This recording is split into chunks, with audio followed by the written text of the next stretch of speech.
Welcome back, guys, to another Mike the Knife Guy video. And in today's video, I'll be talking about great EDC knives for 2026. Yeah, before we start, here's my TikTok at Mike the Knife Guy. Don't forget the dots between the words. And then at Mike the Knife Guy 2, same thing as at my main account, just dots between the words. Now this account might appear as Mike the Knife Guy EDC. That's just my second account.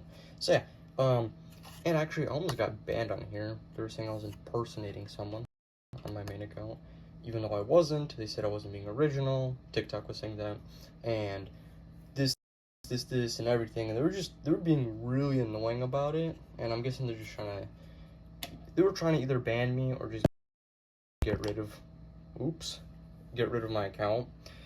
And yeah, no, it's just annoying because they're doing it to a lot of people. Okay, so let's start off with the first knife, the Ozark Trail D2 folder. Now, yes, the blade with the name D2 folder, I'm pretty sure that's its name. It's supposed to be a clone, not a clone, but like a copycat of a specific knife. But you know, it's a nice knife. I like to just mess around with it, like fidget around. It's honestly not a bad knife, especially if you're like camping, let's say, because it's orange, bright orange, and if you lose it, you can easily find it. Unlike green, like it's a little bit harder to find if you drop it in like grass, tall grass. But it's not a bad knife in my opinion. It's just the only thing that sucks about it is the way they sharpen it. I've heard they do it wrong, which, you know, it's not really surprising for mass production cheap China knives, but pretty much when you sharpen a knife on the grinder, let's say this is like the sanding belt, you're grinding, sanding it, or however they do it, you're supposed to dunk it in water or something, and then continue, and then do it again. It's just so the blade doesn't get super hot, and then, you know, it's just so the blade is perfect and you can use it to its fullest. Unlike the D2 folder, they kind of do it wrong where they just grind it, and then the edge becomes a little bit brittle and it just gets dull fast, which is something D2 that doesn't really happen to D2, but it's fine, especially for its price. It's not that bad. You could just sharpen it. It's not the end of the world. $10, it's not bad, but I did get it on clearance for $4, which is honestly a steal. Now next is the Kizer T1BD. Now, I personally would recommend saving your money. Instead of buying 7 of these $10 knives, you would rather save up and buy one of these. And the reason being is because it has Nitro V and micarta scales. Now, micarta, if you don't know what it is, it's kind of like carbon fiber, but just a little different.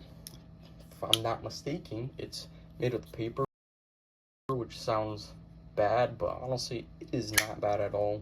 I personally love this knife, and this is actually my daily, besides the bugout. This is my daily right here, and I love it. It's a really nice knife. I'm pretty sure it's a German brand, if I'm not mistaken, as well.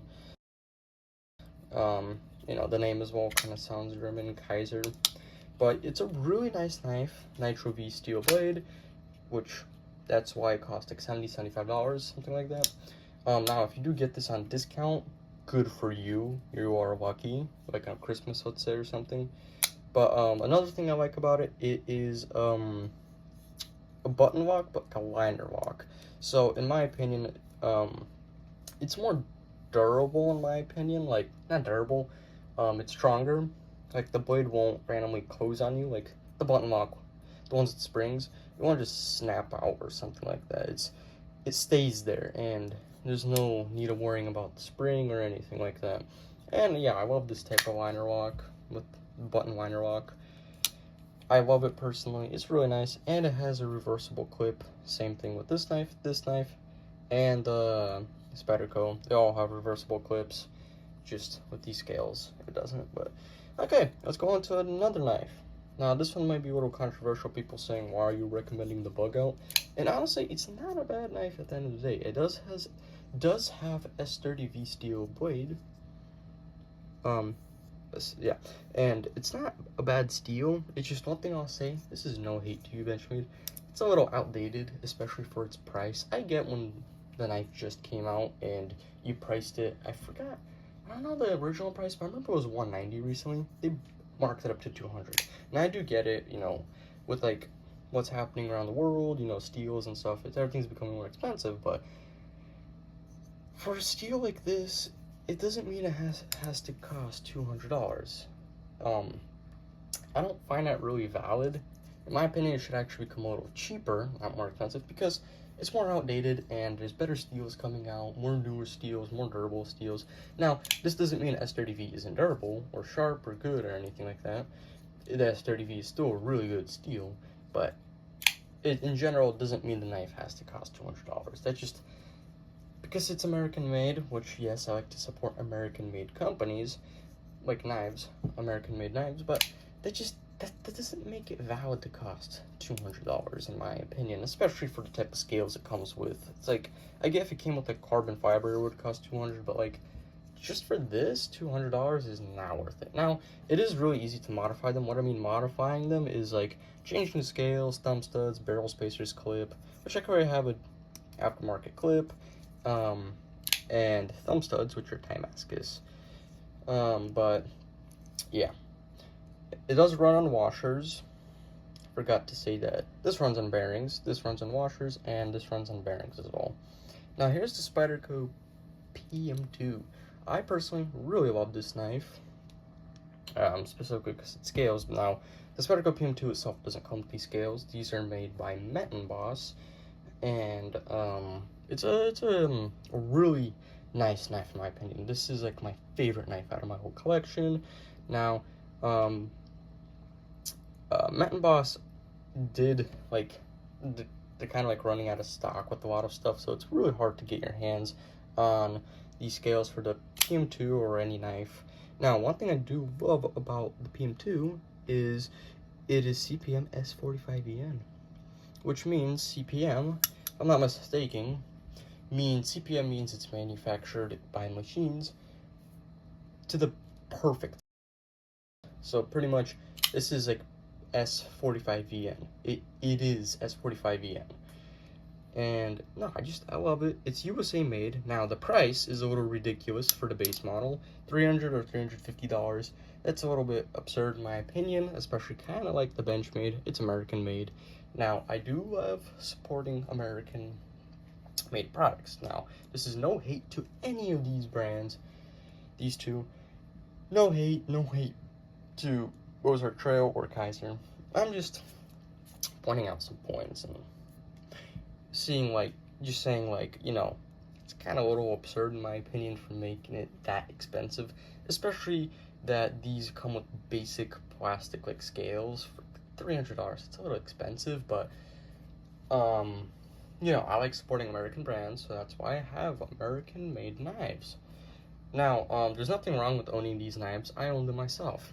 Now, if you're a beginner, I'd recommend the Kizer T1BD. It is a fair price, especially for its quality, and you know, it's a really nice knife. Now, these knives are more of like, if you have money, then sure, buy it. But if you're more on budget, I'd really recommend these type of knives, cheaper ones like CVV, for example, Kizer. Those are great beginner brands. There's so many more brands that are really worth it. But yeah, no, these are the 4 knives that I personally recommend. Out of all these knives, I recommend this one the most. It's the most budget friendly and for its quality and everything. And it does come with spare parts like screws, and it does come with a cool sticker, and I'm pretty sure it does even have warranty, so if anything happens, you can tell Kizer, especially if it's a manufacturer malfunction. I do like how Benchmade does have Life Sharp, and they do replace some parts for free, like the Mega Springs, pretty sure some screws, so if you just send it out to Benchmade to replace it. Now it takes up to a month, I'm pretty sure, before your knife comes back, like when it arrives to their factory in Oregon. I'm pretty sure SpyderCo has something similar as well. So yeah, I just hope you enjoyed this video. Give the video a like, subscribe.